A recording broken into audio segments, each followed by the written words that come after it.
Bom, galera, terminou agora no Maracanã uma vitória doída, ou melhor, uma derrota que poderia ter sido uma grande vitória. Doída, 3-1 pro Flamengo. Olha, o Santos tem aquele gostinho ao seu torcedor. Um gostinho, sabe? Se perguntasse pro canal Santista Ranzinza se o canal e o seu criador estariam confiantes numa vitória, não. Eu estaria confiante no empate, num ponto. Isso sim, eu acho que o Santos teria condições, mesmo com a diferença técnica, de elenco, de jogadores. Sem dúvida nenhuma. O Santos se comportou taticamente e se comportou de uma forma, de um jeito de jogar no primeiro tempo, que pareceu que ia trazer pelo menos um ponto. O Flamengo, a rigor, não criou rigorosamente nada. O Flamengo, ele deu 2 estocadas pelos lados. E eu volto a dizer, as laterais do Santos foram um ponto de desequilíbrio a favor do Flamengo. Nem tanto no primeiro tempo, porque o primeiro tempo o Santos estava com o jogo controlado. Dentro da proposta do Santos, eu acho que o Santos estava com o jogo muito mais controlado do que o Flamengo. O Brasão fez nenhuma defesa absurda. O Flamengo teve 2 momentos realmente perigosos. Mas, assim, dizer a conclusão de gol, chance de gol, assim, cara a cara, não houve. O Santos, mesma coisa. O goleiro do Flamengo não trabalhou, né? Não trabalhou. O Rossi não trabalhou. O Santos finalizou 2 vezes no primeiro tempo. Uma jogada pela esquerda, que a bola o Tassiano recebe e chuta, finaliza com a marcação em cima. E deu até escanteio. E um outro lance perigoso. Acho que foi um chute em direção ao gol. Eu não me lembro bem, mas foi um lance perigoso. Fora isso, nada. Fora isso, nada. Aí entra a questão de diferença técnica. O técnico do Flamengo, ele, não sei o porquê, ele poupou os melhores jogadores, colocou no banco. Claro que pro Santos foi bom, porque o Santos levou uma certa vantagem em relação a isso. Mas quando você põe na balança os 2 bancos de reserva, o elenco do Santos e o elenco do Flamengo, a diferença tá aí.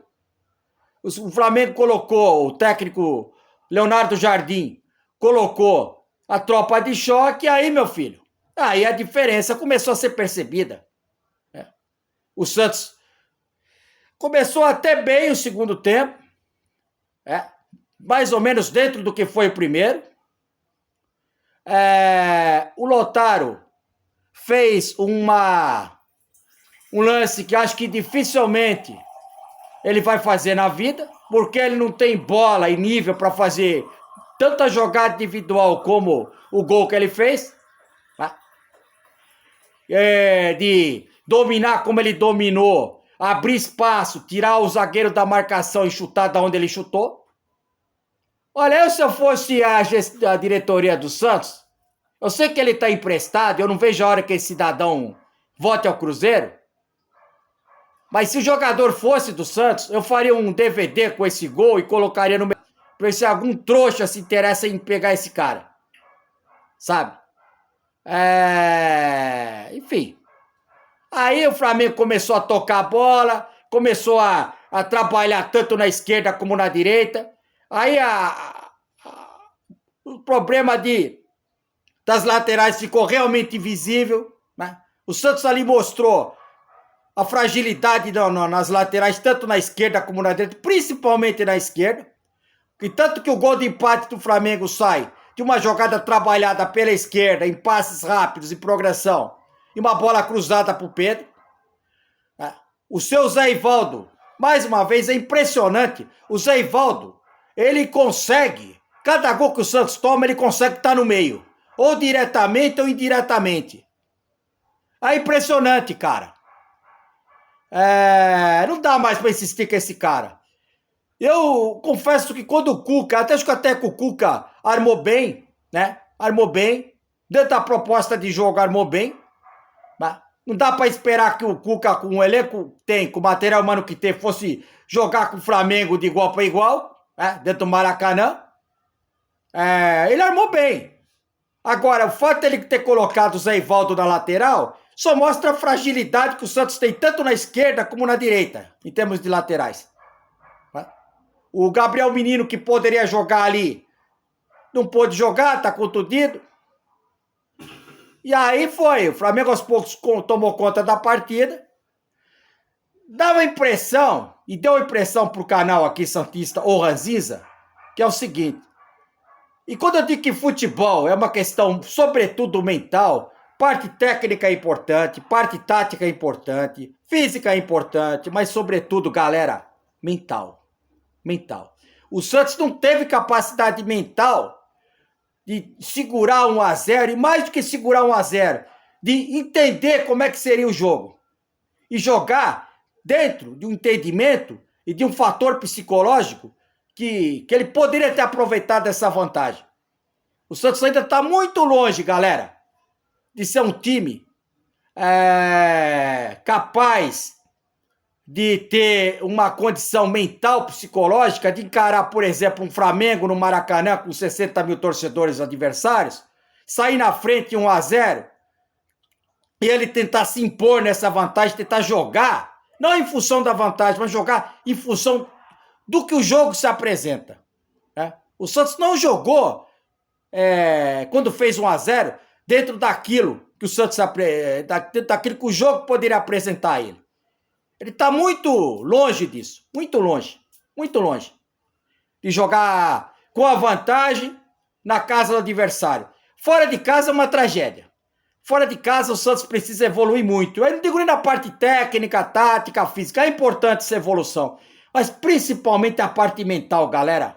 Futebol hoje é cabeça, mental.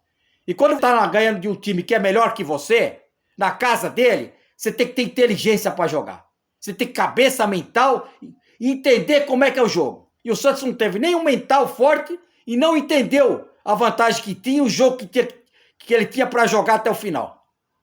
Isso tem que ser trabalhado, mas muito. Mas é isso, galera. É isso. O Santos fez a gente sonhar. Infelizmente, o sonho se transformou em pesadelo. Mas é isso.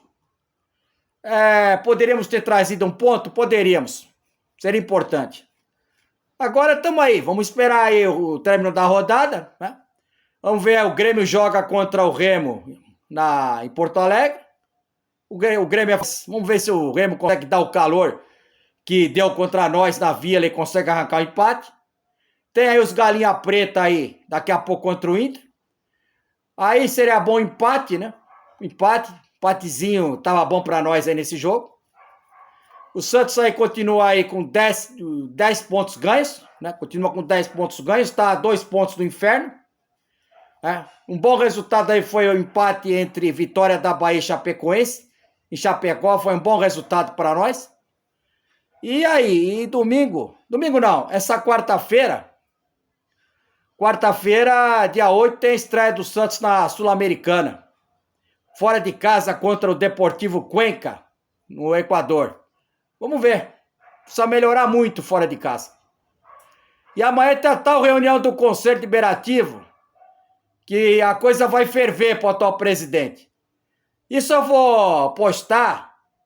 O canal Santista Ranzinza vai abordar esse tema, dessa reunião, num segundo vídeo, tá? No segundo vídeo. Esse é dedicado exclusivamente à partida de agora a pouco. Bom, galera, bom final aí de Páscoa para todo mundo. E quase a gente come ovinho de chocolate no Maracanã, mas esse ovinho virou azedo, tá? Com um ovo meio azedo. Fui, galera. Tchau.